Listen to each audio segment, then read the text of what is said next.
নমস্কার, তোমাদের রান্নাঘরে আজকে শেয়ার করব পোড়ানো ঝামেলা ছাড়াই বেগুন ভর্তার রেসিপি, যা লাঞ্চ বা ডিনারে থাকলে গরম ভাতের সঙ্গে আর কিচ্ছু লাগবে না। তো এর জন্য আমি এখানে দুটো মাঝারি সাইজের নরম বেগুন নিয়ে নিয়েছি। ভর্তাটা কিন্তু একটু নরম বেগুন দিয়েই বানানোর চেষ্টা করবেন। এবার বেগুনগুলোর মধ্যে অল্প কয়েক দানা চিনি, স্বাদ মতো নুন আর একটু হলুদ গুঁড়ো ভালো করে মাখিয়ে নেব। অল্প কয়েক দানা চিনি মিশিয়ে নিলে যেটা হয়, বেগুন ফ্রাই করার সময় বেগুনের সঙ্গে তেলটা অনেক কম পরিমাণে উঠে আসে। তো ভালো করে মাখিয়ে নিয়েছি। এবার হাতে যদি সময় থাকে 5 মিনিটের জন্য রেস্টে রেখে দেবেন, যাতে চিনিটা গলে যায়, নাহলে সঙ্গে সঙ্গেও ফ্রাই করা যাবে। এবার গ্যাসে কড়াই বসিয়ে দিয়েছি। আমি 5 মিনিট কিন্তু রেস্টেই রেখেছিলাম। কড়াইটা ভালো করে গরম করে তাতে দিয়ে দিচ্ছি সাদা তেল, বেগুন ভাজার মতো। আপনি একটু ডুবো তেলেই ফ্রাই করবেন এই রেসিপির জন্য। ডুবো তেলে ফ্রাই করলে বেগুনটা ভালো করে ভাজা হয়ে টেস্ট ভালো হয়, আর সেই সঙ্গে তেল কিন্তু বিরাট কিছু উঠেও আসে না চিনিটা দেওয়ার কারণে। তো বেগুন আপনি যেরকম তেল দিচ্ছেন বা কড়াইয়ের যেরকম সাইজ সেই মতো বেগুন দিয়ে এটাকে জাস্ট 40 থেকে 50 সেকেন্ডের জন্য একদম ফ্লেমটাকে বাড়িয়ে রেখে ঢাকা দিয়ে রাখবেন। বেগুন খুব তাড়াতাড়ি সেদ্ধ হয়ে যায় এবং ভাজা হয়ে যায় যদি হাই ফ্লেমে রেখে ফ্রাই করেন, আর তেলটাও অনেক কম পরিমাণে উঠে আসে। তো 40 থেকে 50 সেকেন্ড পরে ঢাকা খুলে বেগুনটা আমি উল্টে দিচ্ছি। আর এই বেগুনটা এতটাই নরম রয়েছে আর ঢাকা দেওয়ার কোনো প্রয়োজন নেই। এরকম ডুবো তেলে বেগুন এমনিতেই ভাজা হয়ে যাবে। দুই দিক বেশ উল্টে পাল্টে একদম লাল করে কিন্তু বেগুনটাকে ভেজে নিতে হবে।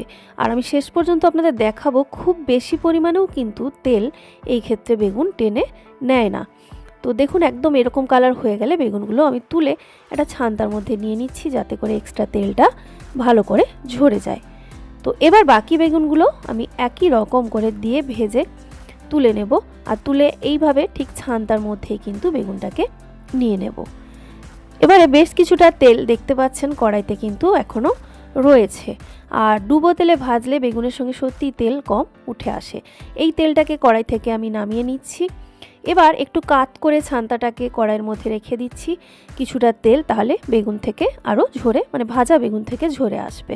তো বেগুনগুলো একটু উল্টে দিচ্ছি এইভাবে, তাহলে কিন্তু তেলটা খুব ভালো করে ঝরে যাবে। তো এইভাবে জাস্ট 2 থেকে 3 মিনিট রেখে দিচ্ছি, দিলে হালকা একটু ঠান্ডাও হয়ে গেছে। এবার এই খোসাগুলোকে আমি তুলে বাদ দিয়ে দিচ্ছি। খুব ইজিলি দেখবেন এই খোসাগুলো উঠে আসে, আর এর মধ্যে বেগুন একদমই নষ্ট হয় না। তবে এটা অপশনাল, আপনি যদি খোসাগুলো পছন্দ করেন রেখেও দিতে পারেন বেগুন ভর্তার জন্য। কিন্তু আমি সবগুলো খোসা বাদ দিয়ে দিয়েছি। বেগুন থেকে যেটুকু তেল ঝরে বেরিয়েছে দেখতে পাচ্ছেন, বাকি রান্নাটা এই তেলেই হয়ে যাবে। এবার এর মধ্যে দিয়ে দেব হাফ চা চামচ মতো কালো জিরে। এই কালো জিরের গন্ধে কিন্তু বেগুন ভর্তার টেস্ট আরও বেড়ে যাবে।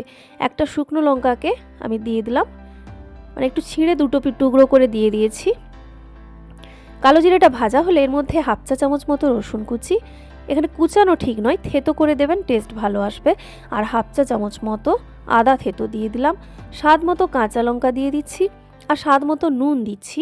বেগুন ভাজায় নুন দেওয়া ছিল, তাও যেরকম নুন লাগবে আপনার যদি মনে হয় নুনটা অ্যাড করবেন। তারপরে জাস্ট কয়েক সেকেন্ড নাড়াচাড়া করলেই দেখবেন রসুন থেকে একটা সুন্দর গন্ধ পাচ্ছেন। তখন এর মধ্যে অ্যাড করব কুচানো পেঁয়াজ।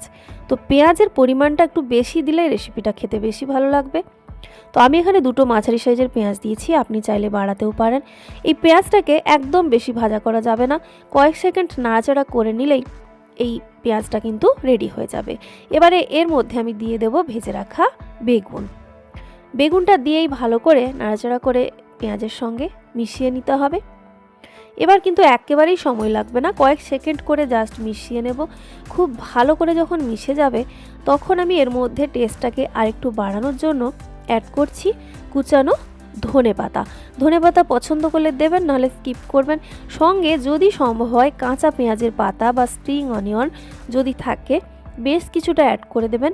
এটা জাস্ট গরমে কয়েক সেকেন্ড নাড়াচাড়া করলে পরিমাণে কমেও যায়, মানে খাবারটা হেলদিও হয়, সেই সঙ্গে খাবারের স্বাদও অনেকটা বাড়িয়ে দেয় এটা।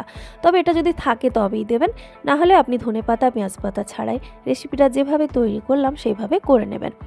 কয়েক সেকেন্ড ধরে ভালো করে মেশানো হয়ে গেলেই বেগুন ভর্তা একেবারে রেডি। গ্যাস বন্ধ করে এর টেস্টটাকে আরেকটু বাড়ানোর জন্য সব শেষে অবশ্যই অ্যাড করে দিতে হবে একটু কাঁচা সর্ষের তেল। সর্ষের তেল দিয়ে ভালো করে মিশিয়ে নিলেই বেগুন ভর্তা একেবারে কিন্তু রেডি। এটাকে গরম ভাতের সঙ্গে খুব সুন্দর লাগে, অনেকে আবার রুটির সঙ্গেও খেতে পছন্দ করেন। তো বন্ধুরা, এই ছিল আজকের রেসিপি।